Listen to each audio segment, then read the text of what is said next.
Hey guys.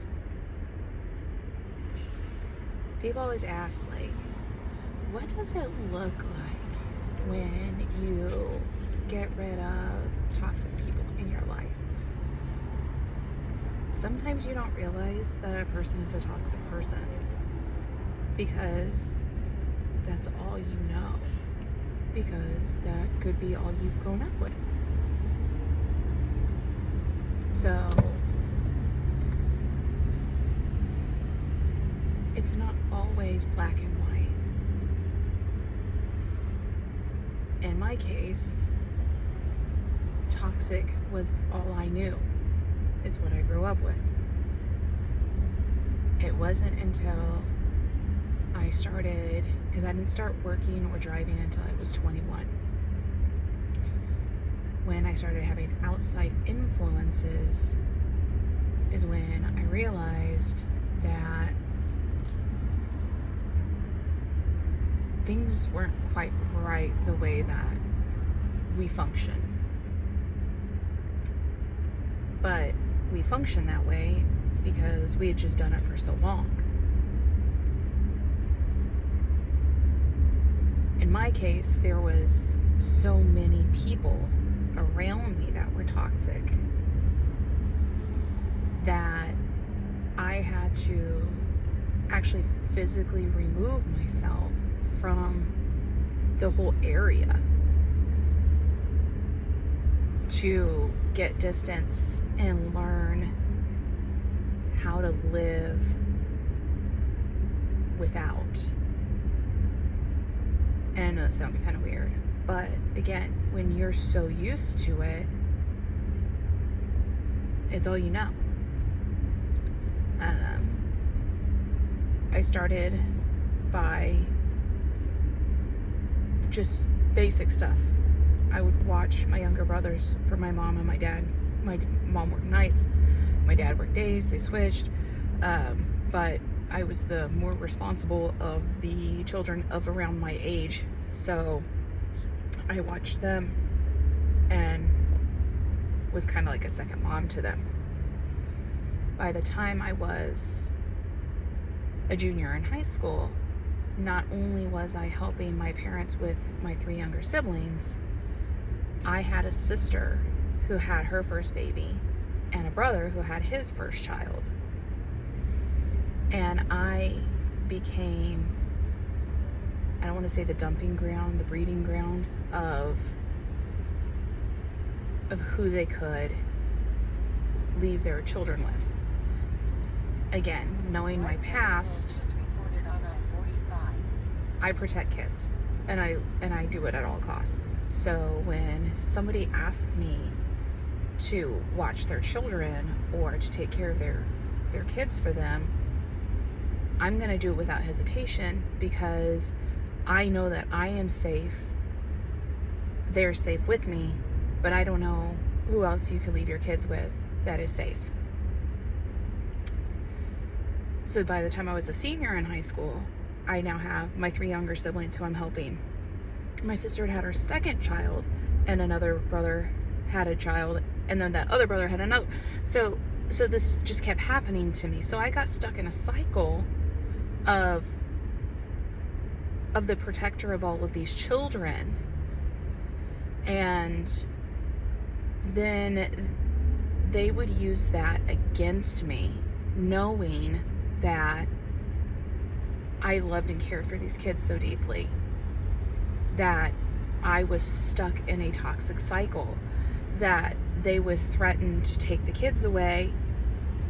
Well, if you don't watch them, then I'm going to have to not work, or I'm going to have to have so-and-so watch them.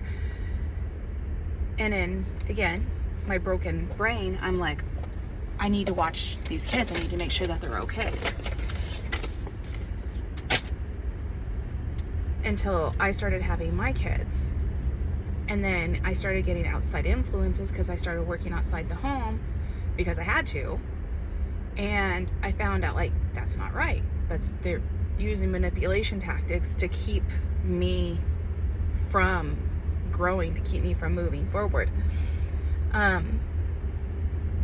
So when I finally did decide to put my foot down and start moving forward, they did not like that at all, because they lost their free childcare. They lost the protector of their kids.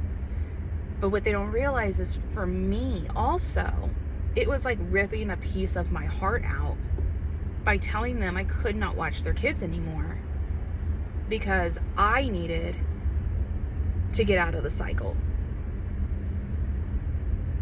And if any of you have ever grown attached to a little, I call them my littles, and then have them taken away from you, it really does feel like you're losing a piece of your heart. But if I didn't learn to stop that cycle of being taken advantage of, what example am I setting for my children? I have 3 girls. I'm teaching them it's okay to be taken advantage of. It's okay to be, used in that way. And I didn't want to have them in that particular type of environment.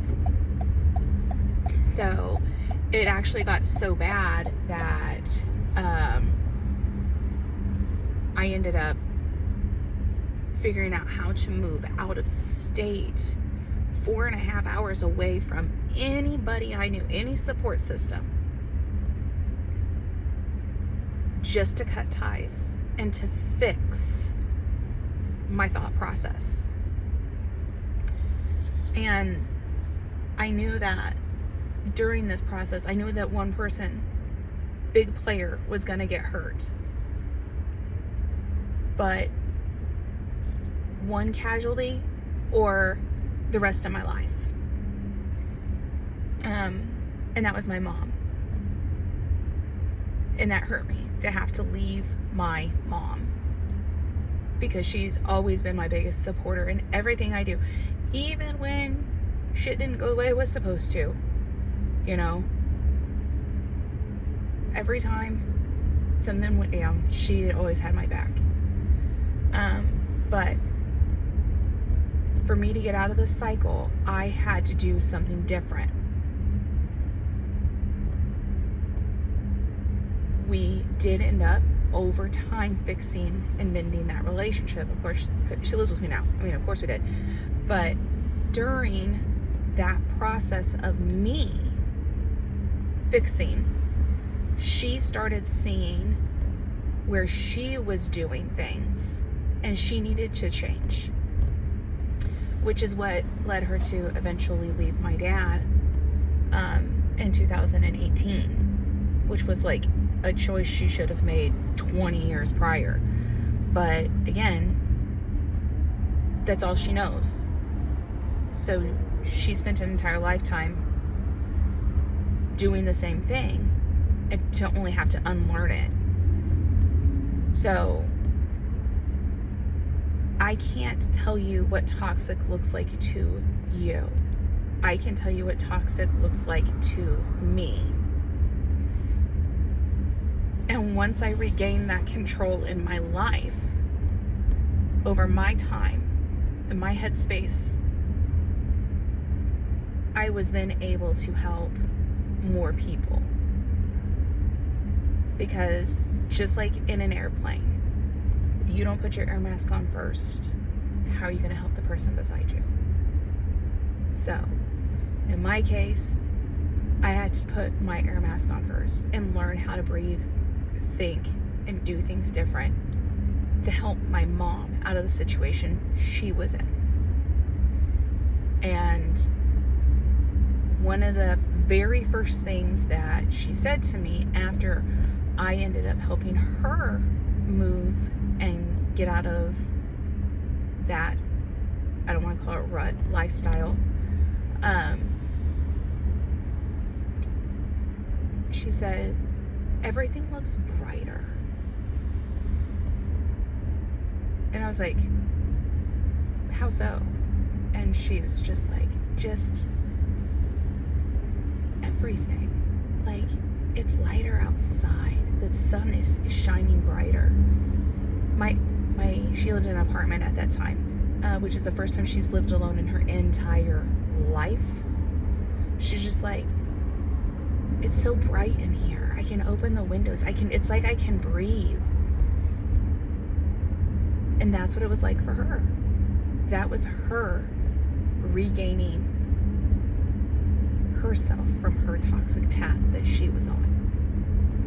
But again, it wasn't until outside influences showed her that there is a different way to live. So, as I always say to everybody in each of my videos, and you guys know this, if you need help, if you need support, please reach out to somebody. Get the help that you need. If you are a minor or underage and you need assistance, reach out to me, teachers. You go to church, pastor, minister, anybody. Get the help you need. Reach out. Tell somebody. And I'll end this just like I tell my kids every single day.